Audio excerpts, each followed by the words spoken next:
Often, the initial manifestation of your quest is a series of strange coincidences, which are not coincidental at all, leading you to certain books written about a variety of metaphysical subjects. You can be led to such esoteric works in several ways, sometimes through a chance remark from friends, often through your own seemingly aimless but subconsciously purposeful browsing. You'll soon learn to judge yourself whether a book's contents are misleading or wise by listening to the voice of your own higher self, whispering into your inner ear. You'll learn to feel the messages in a short while. Some books you may reject, and others you will inwardly know are teaching a facet of universal truth you can accept. This is not always, but usually the first step you must take alone before the manifestation of your own personal guru, who will then impart ancient wisdom on a warm and precious one-to-one basis. To aid you with this initial step, I've included at the end of this book a section from Love Signs called For the Pilgrim's Progress, with some additions. It's not intended to be a complete list of all worthy occult and metaphysical works, just some of those to which I was blessedly led on my own star quest for truth, and which I've personally found to be deeply insightful. I believe they will be of equal help to you, but you must nevertheless judge for yourself. Reading about metaphysical subjects is normally necessary as a preparation for personal counseling from your own avatar. Aries Thomas Jefferson said, "I cannot live without books." One can, of course, and some have risen to illumination without them, but they are undeniably a swift shortcut to enlightenment. After you've demonstrated your sincerity of desire by reading the books to which you've trusted your own higher self to lead you, by universal law, you'll be ready for your personal teacher, who will instruct you in this Socratic method, by helping you remember what you already know but have forgotten. Basically, the Socratic method consists of the teacher asking the student questions, not telling them something. When, instead of a statement being made, a question is asked, the computer brain scans its stored memory bank of this and other lifetimes, and usually comes up with an answer you didn't even realize you knew. But you do know everything there is to know, written indelibly upon the ethers, in what has been called the Akashic Records. You can read them, as did mystics like Edgar Cayce. You have only forgotten how. Every action ever taken, every word ever spoken, remains on a higher frequency vibration and may be magnetized back into conscious awareness under certain conditions. To claim that you are unable to do so is like owning a radio possessing AM and FM, an on switch, and numerous frequencies or stations, and saying that there is no way you can tune into WABC or whatever spot on the dial you choose. An infant, of course, sitting before a radio switched off, could not tune into the various frequencies. And humans are infants relative to their present state of enlightenment. But all infants eventually mature, as will all humans eventually reach spiritual maturity. Remaining with this analogy, it's possible that, by some accident, the radio before which the infant is sitting may be switched on and music is heard. The infant didn't deliberately tune into that station and has no idea where it's coming from, but listens happily and is soothed by it. This is similar to an adult human who accidentally experiences a flash of déjà vu, clairaudience, or clairvoyance. How will you and your teacher guru find each other? One of the oldest metaphysical adages existing even before the recorded history of the Tibetan priesthood is, when the student is ready, the teacher will appear. As strange as such a prophecy may seem to you as the beginning pilgrim, it is totally true. I know of many who have experienced it, and I can attest to its truth and reliability myself, as I have, through intense desire, found over the years 3 such personal gurus, avatars, or adepts. Not by seeking them, but by simply desiring their manifestation, by preparing and being willing to wait until they appeared, wholly, without my calling them. I've told of only one such unannounced, startling manifestation I have personally experienced in the preface of this book, and there are other references in Chapter 3, Gurus, Ghosts, and Avatars. I assure you that you will discover more fathoms of peace, wisdom, and contentment by taking the necessary steps toward manifesting an avatar who will be considering nothing but your own personal illumination than by attending 100 expensive seminars or group workshops.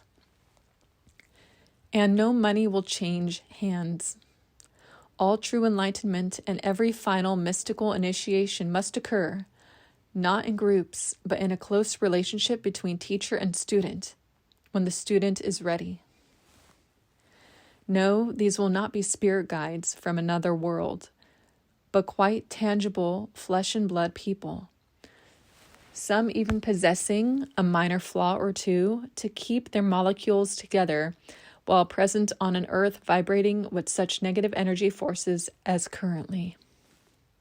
Yes, they will appear disguised as ordinary humans, albeit the awesome magics they will demonstrate to you, sometimes in a startling way, at other times simply through an unguised, wise manner of setting examples you will slowly but finally comprehend.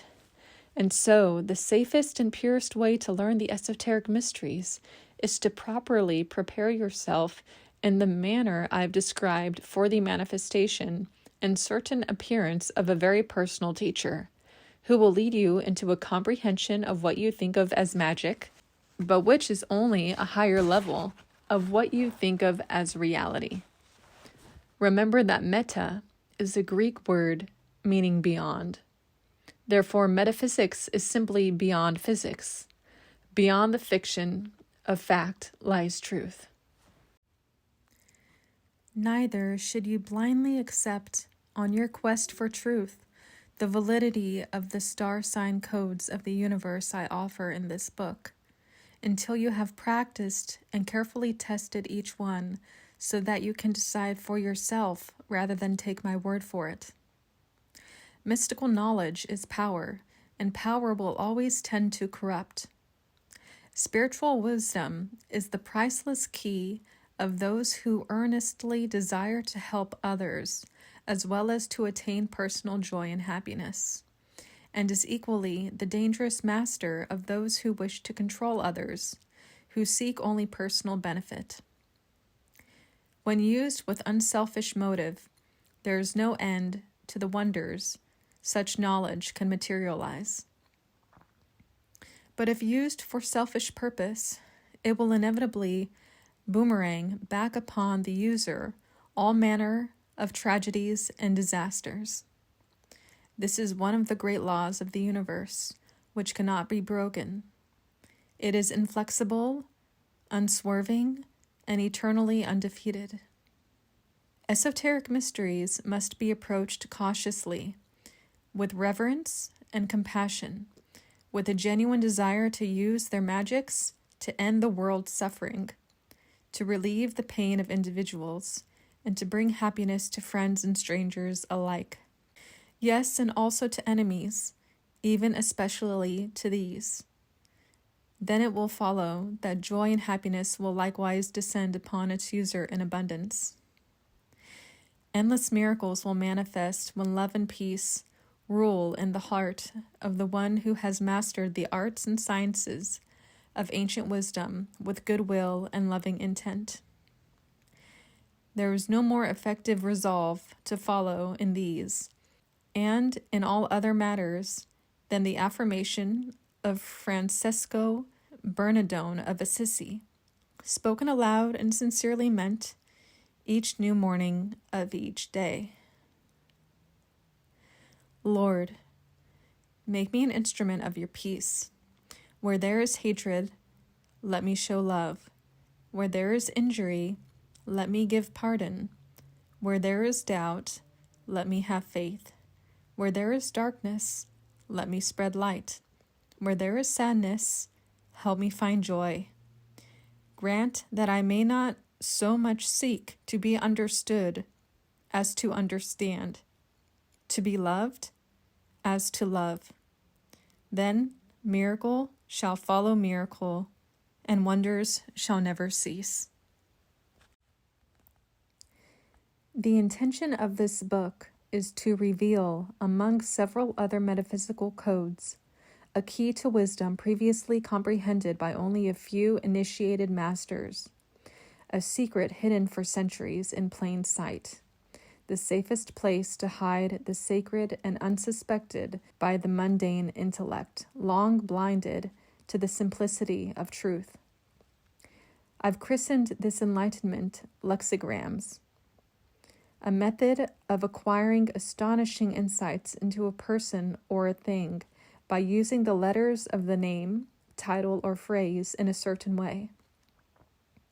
Combining lexigrams with numerology, the correct Chaldean Kabbalah system, which is also demonstrated in the book, brings a new kind of awareness that causes the thoughts to spiral into a penetration of the deeper enigmas of existence, accomplishing the same benefits obtained from transcendental meditation, but more surely and more swiftly. More swiftly because the comprehension gained through lexigrams and numerology, as well as the other codes in the book, is spontaneous and creates a sort of spiritual chain reaction in the mind. More surely because these universal codes do not require the difficult achievement of a total submission of the personal ego and consciousness. When prejudiced blindfolds are removed, answers to all conceivable questions can be seen, even the proof of their validity, through a multiplicity of codes and signs beyond, yet inseparable from, astrology. As unrelated to planetary influences as these prisms of knowledge may first appear, they nevertheless all initiate from the luminaries, sun and moon, and the stars or planets. They are the star signs of wisdom awaiting your discovery. As with love signs, star signs contains a number of controversial concepts of a moral, philosophical, and intellectual nature in the areas of science and religion. To some of you, these concepts will be inspiring. To others, they will appear strange and startling. To still others, they could be deeply disturbing. They are presented here as truth and will be recognized as such by many of you, just as they may be viewed as otherwise by some. I have shared my personal discoveries of truth with you because I believe that any kind of search implies an obligation to exchange with others what has been found, in the interest of hastening the sunrise of harmony on earth, the ultimate peace. However, I do not ask, nor do I even expect any of you to regard my concepts as your truth, unless they should happen to agree with your own personal enlightenment and private convictions. Partial truth, the seeds of wisdom, can be found in many places. In primal instinct may partial truth be found. in earthly law, social custom, scientific research, philosophy, and religious doctrine. The seeds of wisdom are contained in all scriptures ever written, especially in art, music, and poetry, and above all in nature. But real truth can be found in one place only, in every man's and woman's communion with an eternal source of hidden knowledge within, which each individual must seek and find for himself or herself. We may point out the path to others, but each must walk along the path alone until every single lost one has made the whole journey, and all of us have finally reached the light of full-born wisdom at the end of the way, where we began, a long-forgotten time ago.